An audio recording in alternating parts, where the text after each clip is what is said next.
मुंबई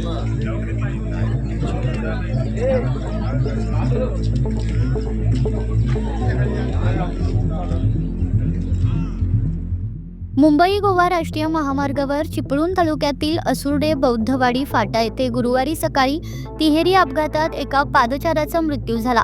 गोव्याच्या दिशेने जाणाऱ्या कारने दिलेल्या जोरदार धडकेत विजय बाबाराम सावर्डेकर वय वर्ष 55 यांचा जागीच मृत्यू झाला.